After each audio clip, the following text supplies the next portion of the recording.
Hello, Mick Hoffman, WI Executive Director here with you. It's a beautiful Friday morning. Much rather be out in our stadiums and on our fields watching the accomplishments and excellence and the celebrations and even the tears of those competitors that have risen to the state championship level. Unfortunately, we're not able to do that this year. We have gotten lots of requests from folks asking about our typical memorabilia. That is available on a link through our website. So you can buy spring participation gear in your school colors, classes, whatever you choose. Moving forward with that, I hope that when we get through this and we start to play again in the fall, we all remember the incredible pain that we're experiencing, not just this weekend, but throughout the spring, of the inability to have a chance to compete. And when we go back out on those fields and onto those courts, and we don't get to play the position we want, we don't agree with the call, and we don't like the coach's strategy, that we're thankful enough that we're in a position that we can be upset about those things. As far as summer planning, starting this summer, our coaches are allowed to start working with all their students. Now, depending on where you're at in the state, that's going to vary.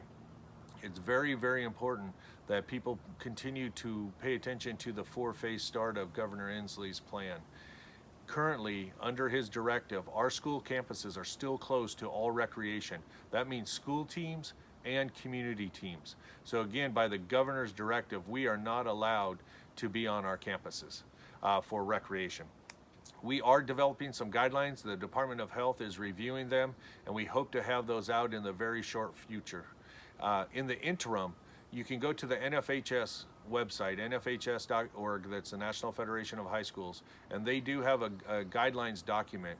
Our recommendation at this point, if you are going to engage in summer participation, that you look at what they have deemed as phase 1 and apply that in principle if you are in phase 2 under the governance plan. I know that the terminology is being used by both groups.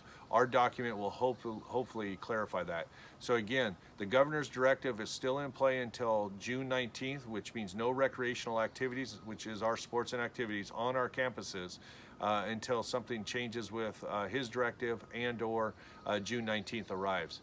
If you are doing things off campus or on your own, we strongly suggest that you get the nfhs.org guidance document and look at their phase 1, which is limited, but it does provide some guidance. Also, please check in with your school districts to make sure that it is something that your school district by policy and by rule in the current situation approves. Thank you. Enjoy the sunshine. The rain is coming again tomorrow for most of the state, which will again typify our spring championships. Take care.